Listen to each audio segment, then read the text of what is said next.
लेके घूम रहा है अमेरिका में, वो कोनों को लेके घूम रहा है, वो कोनों को लेके घूम रहा है। अजब टाइप का कल्चर है यहाँ पर।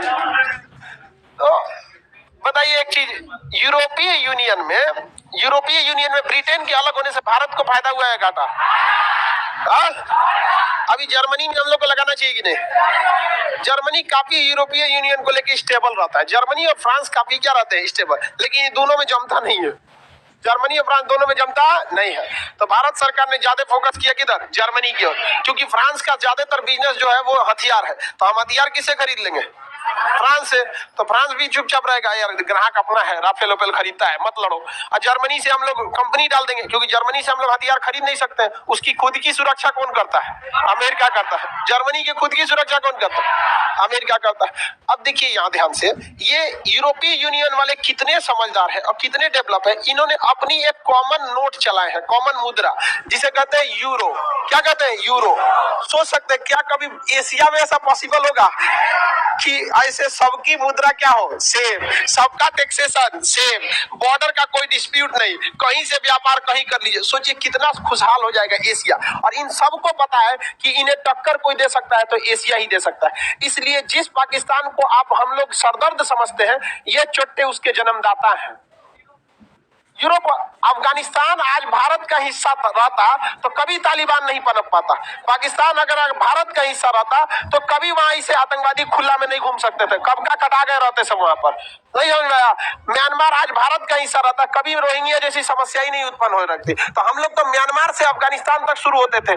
बर्बाद तो किया सब ये सब, केवल किस लिए? हथियार बेचने के लिए। इनके प्रति कभी वफादारी ज्यादा रखिएगा ना, बहुत दिक्कत हो जाएगा आपका। ये बहुत खतरनाक होते हैं सब, 100 साल आगे का सोच के बैठते हैं। जिन लोगों ने जलियांवाला बाग हत्याकांड करा दिया, आपको क्या लगता है भारत के लिए सोचेंगे? मजबूरी है उनकी मजबूरी है, वरना ये कब का फेंक देते सब हम लोग को। मजबूरी है कि तुम घुटने टेको भारत माँ के सामने। वो दिन चला गया हम, और आने वाले 30 से 40 साल में। लेकिन जानते हैं सबसे बड़ी समस्या क्या है? उनको डर लगता है हमारे यूथ से। यूथ जनरेशन अगर ऑनलाइन कब्जा कर लिया ना, तो ये पूरे बेरोजगार हो जाएंगे सब। भारत में स्किल्ड नाम का चीज नहीं है। एक होती है फ्रीलांसिंग, बाहर की कंपनियां अपने छोटे मोटे काम दूसरे से करा लेती है। जैसे किसी कंपनी को अपना ऑफिस बनाना है, अमेरिका की कंपनी को क्या बनाना है? ऑफिस का एरिया सपोज कर लीजिए 300 फीट चौड़ा है, 100 फीट चौड़ा ये है। अब इसमें ऑफिस में मैनेजर रूम कहाँ रहेगा, HR रूम कहाँ रहेगा, क्या क्या रहेगा। अब ये अगर कंपनी अमेरिका में नक्शा बनाती है तो सोच रहा कम से कम ओकरा लेगा 5 लाख। अब वो क्या करेगा? ऑनलाइन किसी भारत वाले को दे देगा, जो नक्शा बना दियो 20,000 में बना देगा। अब बताओ, वो कंपनी 5 लाख में नक्शा बनाएगी कि 20,000 में? और नक्शा जो बनाएगा उसको कहीं नहीं जाना है, घर में बैठेगा लैपटॉप लेके, वर्क फ्रॉम होम, खटाखट ऑटो कैड खोला, नक्शा उक्सा डिजाइन बनाया, 5 गो नक्शा दिया, कोई एगो सेलेक्ट हुआ, जो सेलेक्ट हुआ उसमें कुछ सुधार करना है तो ऑनलाइन मैसेज कर देगा, कॉल कर देगा, इसमें ये ऑफिस रूम थोड़ा इधर कर दीजिए, ये कर दिया, हो गया काम खत्म। उधर से वो पैसा भेजेगा भारत सरकार के स्विफ्ट कोड के थ्रू उसके अकाउंट में आ जाएगा, आई नक्शा उधर भेज दिया, काम खत्म। उधर वाले बेरोजगार हो जाएंगे। हमारे देश में जो जनसंख्या चिल्लाते हैं ना, ये नेताएं अपनी कमजोरी छुपाने के लिए चिल्लाते हैं, क्योंकि भारत की जनसंख्या ग्रोथ रेट है 2.9 और 2.5 बहुत अच्छा माना जाता है। समझना क्या? क्योंकि जनसंख्या बहुत ज्यादा कम हो जाने से ना 30 साल बाद बहुत ज्यादा खामियाजा भुगतना पड़ता है। जैसे चाइना में यूथ है खत्म हो गए, तो जो जनसंख्या कंट्रोल कीजिएगा तो उसे कंट्रोल कीजिए, कौन मना कर रहा है कंट्रोल करने के? लेकिन जो बढ़ गए हैं उनको काहे भेड़िया बना के रखे हैं? उनको तो कम से कम दीजिए। आपको कहीं कोई फ्रीलांसिंग सिखाने के लिए पूरे बिहार में है? कहीं जाके नेताओं से बोलिए तो कहीं कौन सी लो फ्री में लाइसेंस बटो कुछ नहीं पता उन सबको।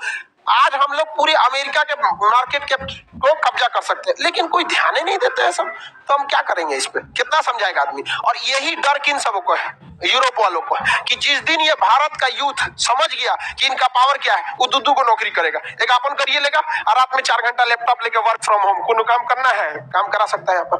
आपको बिलीव नहीं होगा, अमेरिका में आप कहीं भी फोन लगाइए, वो फोन इंडिया में आता है। कस्टमर केयर को फोन लगाइएगा ना, हमारा मोबाइल खराब हो गया रे, अमेरिका में बोलेगा, वो CBSE बोर्ड में बोलेगा my mobile is not working, तो इधर बोलेगा how can I help you. सारा फोन कहाँ उठता है?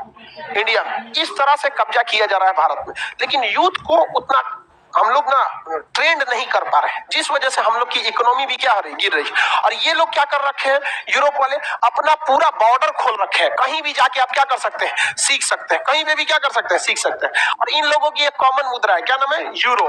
यूरो कितने देशों ने अपनाया, 19 देश। कितने देशों ने, 19।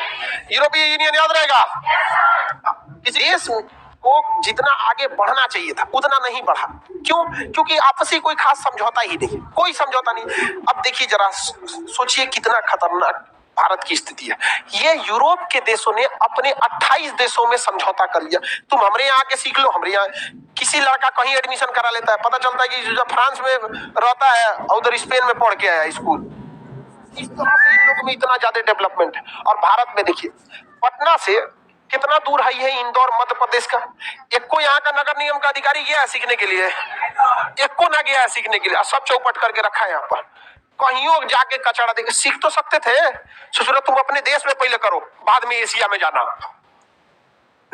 अपने देश में तो हो ही नहीं पा रहा है। कभी हो पा रहा है जी हमारे यहाँ? कुछ नहीं हो सकता है यहाँ पर, तो दुनिया को जाएंगे लोग यहाँ पर। यूरोपीय यूनियन में किसी को दिक्कत तो बताया जाए।